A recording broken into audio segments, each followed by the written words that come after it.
NaMo Narayan. World of चित्रावस्थी में एक बार फिर आपका स्वागत है। आज हम बात कर रहे हैं थोड़ा इतिहास में पीछे जाकर 1947 में जब आज़ादी मिली और भारत के दो टुकड़े कर दिए गए।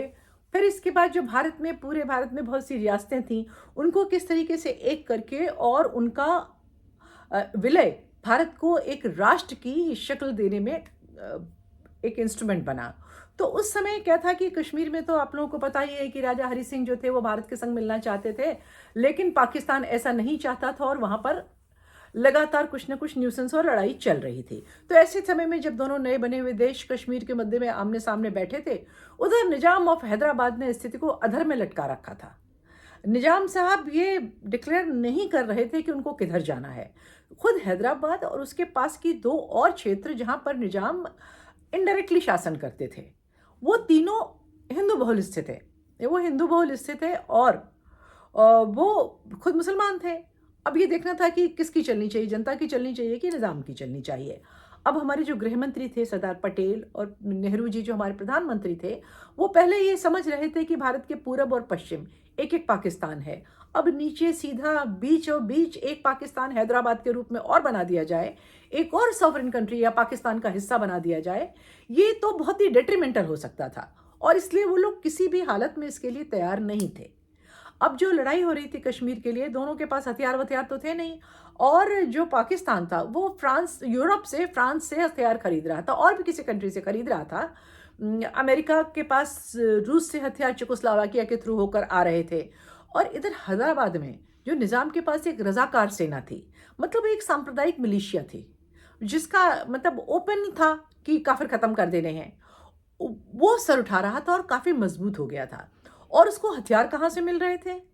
आपको जान के बड़ा आश्चर्य होगा कि एक अंग्रेज जिसका नाम सिडनी कॉटन था, सिडनी कॉटन जो थे वो यूरोप से हथियार आते थे पाकिस्तान और वहाँ से वो किसी तरीके से रजाकारों को वो हथियार देते थे। अब वो स्थिति ये थी कि उस समय भी बहुत बड़े बड़े पदों में स्पेशली मिलिट्री वालों में अंग्रेज थे। अंग्रेज बहुत कुछ ऐसा कर लेते थे, उनके द्वारा करवा लेते थे अपने जो उनके यहाँ पे नुमाइंदे थे, जिसकी हम लोग आज जानते नहीं और वो जब सुनते हैं तो लगता है अरे ऐसा कर दिया, ऐसा कर दिया ब्रिटिशर्स ने।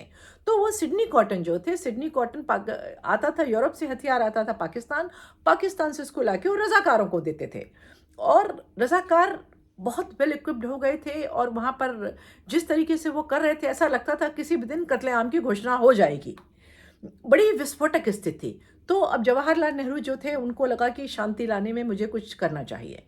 तो उन्होंने ये प्रस्ताव पहला तो ये दिया कि हैदराबाद का तो विलय हो जाए और उसको हम लोग उसका राजदूत बना देंगे निजाम को देश का। तो लोगों ने कहा भाई ये तो बड़ा संकी टाइप का आदमी है, मतलब उसने 400 कुत्ते पाल रखे थे और वो मतलब अपने आप को सम्मान के चलता था, मैं राजाओं का राजा हूँ, मैं तो ऑटोमन से जुड़ा हूँ, मैं तो ये हूँ, मैं तो वो हूँ।